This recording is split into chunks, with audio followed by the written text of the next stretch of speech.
그것만으로 무죄가 나오기는 쉽지 않습니다. 그렇기 때문에요, 성범죄 피의자의 경우에는요, 일관되고 구체적인 진술, 그러니까 신빙성이 있는 진술, 거기에 더해서 그 진술의 신빙성을 더욱더 보강해 줄 수 있는 다른 외부적인 객관적 증거가 있는 경우에 한하여 무죄 주장해 볼 수 있다는 거예요.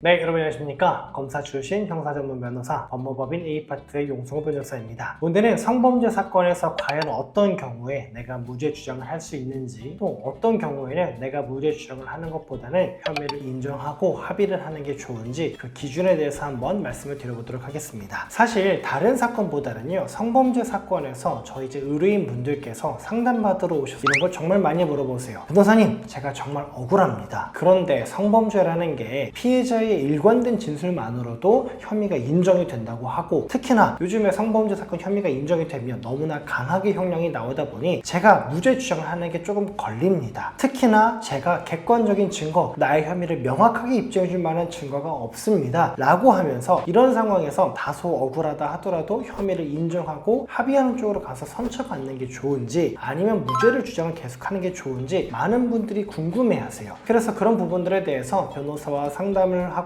변호사 선임을 하기 이전에 혼자서 한번 기준을 좀 정할 수 있는 여러 가지 기준들을 한번 정리해서 알려드려 보도록 하겠습니다. 저희는 기본적으로 이런 경우에만 성범죄 사건에서 무죄 주장을 계속 하시라 라고 안내를 드리고요, 그 외의 경우, 그러니까 저희가 오늘 말씀드리는 크게 세 가지 경우인데요, 그 외의 경우에는 가급적이면 혐의를 인정하고 자백하고 피해자와 합의하시라고 말씀을 드립니다. 첫 번째는 뭐냐면요, 피해자 진술의 신빙성이 결여가 되어 있는 겁니다. 신빙성에 있어서 두 가지 구성 요소는요, 구체성과 일관성입니다. 그러니까 진술이 얼마나 구체적이냐라는 거예요. 진술이 신빙성이 없는 경우라고 한다면요, 구체성이 없어서 추상적인 경우가 되게 많습니다. 제가 상대방으로부터 성범죄 피해를 입었어요, 강간 피해를 입었습니다 라고 해가지고요, 그냥 내가 어떤 피해를 입었다고 추상적으로 말하는 거에 있어서는요, 그게 구체적이지 않다고 봅니다. 반면에 당시 상황이 어땠고 내가 뭐라고 얘기를 했더니 상대방이 나의 저항을 어떻게 억압을 했고, 그럼에도 불구하고 내가 그 상황을 모면하기 위해서 소리를 지르면서 상대방을 밀치면서 어떻게 저항을 했었다, 그럼에도 불구하고 상대방이 나를 계속해서 어떻게 억압했다, 이런 것들이 바로 구체성이라는 거예요. 그래서 이 구체성을 법원에서는 어떻게 평가를 하냐, 직접 경험하지 않고서는 할 수 없는 진술이라고 평가를 한다는 거예요. 그러니까 이런 정도의 진술은, 이 정도로 추상적인 진술은 직접 경험하지 않은 사람도 누구나 할 수 있어 라고 생각된다고 한다면 그거는 추상적이다라고 봐서 신빙성이 없다라고 볼 거고요, 만약에 구체적이다라고 한다면 신빙성이 있다라고 볼 겁니다. 또 다른 하나는 일관성입니다. 그래서 같은 진술이라고 해도요, 성범죄 피해자가 형사 절차 내에서 아무리 못해도 최소 2번 정도는 진술을 하게끔 되어 있습니다. 그렇기 때문에 그 진술이 어떻게 변화되어져 갔는가, 첫 진술과 마지막 진술이 일치하는가, 이런 것들에 대해서 보게 됩니다. 자, 다시 앞으로 돌아와서 저희가 그런 말씀드린 피해자 진술에 있어서 신빙성이 없다 라고 평가드리는 건 뭐냐, 구체성이 없거나 혹은 일관성이 없거나 둘 중 하나의 경우다라는 거예요. 그래서 여러분들께서 보셨을 때 피해자 진술을 살펴보니 피해자 진술의 구체성이 없거나 혹은 피해자 진술의 일관성이 없어가지고요, 처음에 고소장 냈을 때 없던 얘기가 첫 경찰 조사 때는 들어가고 있고, 첫 경찰 조사 때 있었던 얘기가 두 번째 경찰 조사 때 바뀌어 있고, 두 번째 경찰 조사 때 했었던 얘기가 재판 단계 증인신문 와서는 또 바뀌어 있고, 이렇게 서류로 냈던 것과 경찰 조사, 검찰 조사 때 했던 내용과 법원에서의 증인 내용이 모두 다르다라고 한다면 피해자 진술이 계속해서 바뀌었다라고 볼 수 있는 거기 때문에요, 그런 경우다라고 한다면 신빙성 결여를 이유로 무죄 주장해 볼 수 있을 것 같습니다. 자, 무죄 주장해 볼 수 있는 두 번째 경우입니다. 그거는 바로요, 피해자의 일관되고 구체적인 진술, 그리고 거기에 더해서 객관적인 증거가 있는 경우입니다. 자, 제가 아까 뭐라고 말씀드렸냐면요, 피해자의 진술은 신빙성이 있으면요, 가해자의 혐의를 인정하는 아주 유력한 증거가 됩니다. 그러니까 피해자 진술에 구체성과 일관성이 있으면 그 자체로 혐의가 인정될 가능성이 아주 높다라는 거예요. 그런데 성범죄 피의자의 경우에는 내 진술에도 신빙성이 있습니다, 저도 구체적이잖아요, 저도 일관적이잖아요 라고 아무리 얘기를 해도 그것만으로 무죄가 나오기는 쉽지 않습니다. 그렇기 때문에요, 성범죄 피의자의 경우에는요, 일관되고 구체적인 진술, 그러니까 신빙성이 있는 진술, 거기에 더해서 그 진술의 신빙성을 더욱더 보강해 줄 수 있는 다른 외부적인 객관적 증거가 있는 경우에 한하여 무죄 주장해 볼 수 있다는 거예요. 예를 들어 보겠습니다. 성범죄 가해자와 피해자가 만났습니다. 서로 술을 마시다가요, 서로 합의하에 모텔에 가가지고요, 소위 말하는 원나잇을 했습니다. 그런 다음에 피해자가 가해자를 고소를 했습니다. 그런데 그 당일날에 둘만 만났던 게 아니고요. 예를 들어 여러 사람이 같이 만났어요. 그럼 여러 명이 만났을 때 어떤 경위로 만나게 됐는가? 만나서 그날 서로 어떤 대화를 했고 같이 음주를 하던 와중에 가해자와 피해자는 어떻게 서로 그 자리에서 빠져나갔는가? 이런 것들이 바로 유력한 증거가 있다는 거겠죠. 저희가 했었던 사건 중에 이런 게 있었습니다. 직장 동료 4명이서 술을 마셨어요. 직장 동료 4명이서 술을 마셨는데요. 가해자와 피해자는 이전부터 소위 말하는 썸을 타는 그런 사이였던 거예요. 그러니까 4명이서 술을 마시다가 가해자와 피해자는 서로 따로 나가는 거예요. 그런 다음에 뭐 우리끼리 술 어디서 더 마실까? 라는 얘기를 하다가 우리 그렇지 말고 숙박업소에 가서 거기서 술 더 마시자 라고 해서 숙박업소를 갔는데 거기서 술을 더 마시진 않고 거기서 성관계를 가졌습니다. 그 이후에 다음날 아침에 둘 다 출근을 잘했어요. 그러고 나서도 별다른 얘기가 없었는데 이 관계가 연인으로 발전하지 않은 거예요. 그러니까 여성 입장에선 본인이 이용당했다라는 배신감에 남성을 이제 준강간으로 고소를 했습니다. 여성이 이렇게 얘기를 했습니다. 나는 우리 술자리에서 이미 너무나 많은 술을 마셨다. 이미 나는 인사불성이었고 나는 이미 의식이 없는 상태였다. 그런 상태에서 가해자가 나를 데리고 모텔로 이동을 했고 모텔에서 성관계를 갖고 나가버렸다 라고 해서 고소를 했습니다. 문제가 뭐였냐면요. 시간이 어느 정도 흐른 다음에 고소를 하다 보니까요. 둘이서 팔짱을 끼고 오붓하게 모텔에 들어가고 나오는 그런 CCTV 장면이 없었다라는 거예요. 특히나 CCTV 장면이 있으면은 그걸 가지고 이 사람이 술에 만취한 상태가 아니었다라는 걸 입증할 수 있었을 텐데 그런 자료도 없었다라는 거예요. 그런데 아까 전에 4명이서 같이 술을 마셨다 그랬잖아요. 그러니까 현장에 있었던 가해자와 피해자 말고도 다른 직장 동료들 그 사람들의 증언이 어땠냐? 우리 4명이서 술을 마셨고 4명이서 술을 마시다가 가해자와 피해자가 자기들끼리 따로 마시겠다라고 하고 나갔다. 그 이후에 술을 더 마셨는지 어땠는지 모르겠지만 최소한 우리랑 같이 있다가 나갈 때까지는 술을 그렇게 많이 먹지도 않았고 피해자가 만취해가지고 의식이 없는 상태도 아니었다라는 진술이 있었던 거예요. 그래서 저희가 피의자, 그러니까 피고소인이죠. 피고소인의 일관되고 구체적인 진술 거기에 더해서 주변 사람들의 진술까지 더해서 무혐의를 받았던 그런 케이스가 있습니다. 저희가 이 사례를 왜 말씀드렸냐면요. 피의자의 경우에는요. 나는 일관적입니다. 저도 피해자만큼 구체적이잖아요. 이것만 갖고는 무죄가 나오지 않습니다. 그러니까 반드시 내가 무죄 주장을 하고 싶다고 한다면요. 내 진술이 얼마나 구체적입니다. 일관됩니다. 그러니까 신빙성이 높아요. 그것뿐만 아니라 여기에 더해서 나의 진술을 보강해 줄 수 있는 최소한의 정황 증거라도 확보해 놓으시는 게 좋을 것 같습니다. 자, 다음 마지막으로 3번째입니다. 무죄 나올 가능성이 있는 경우는요. 바로 거짓말 탐지기 조사 결과입니다. 거짓말 탐지기 조사 일반적으로 어떨 때 진행이 되냐면요. 수사기관 입장에서요.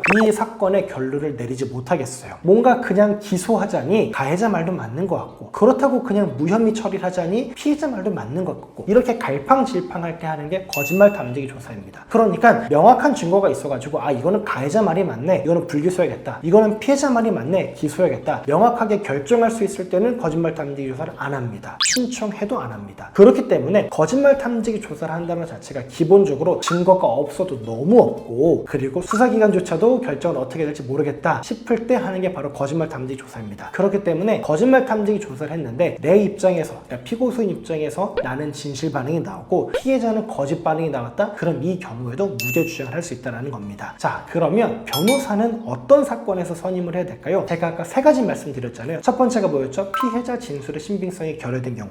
두 번째가 뭐였죠? 피의자 진술의 신빙성이 있고 여러 객관적 정황 증거들이 있는 경우. 세 번째는 뭐였죠? 거짓말 탐지기 조사 결과. 이 3가지 사례 중에서요. 3번째 사례는 변호사 선임 솔직히 안 하셔도 됩니다. 3번째 사례의 경우에는요. 변호사 선임 안 하셔도 어차피 무혐의가 나올 거기 때문에 굳이 그때 가셔서 변호사 선임 안 하셔도 되는데 첫 번째와 두 번째 사례의 경우에는요. 그런 것들이 결국 일관적이다, 구체적이다, 여러 정황 증거들이 나의 진술을 보강한다. 이런 것들은요. 결국은 법적인 영역과 평가의 영역이기 때문에 만약에 내가 무죄를 주장하고 싶다. 그런데 첫 번째, 두 번째 사례에 해당한다 싶으면 변호사로 선임해서 대응하시는 게 좋을 것 같습니다.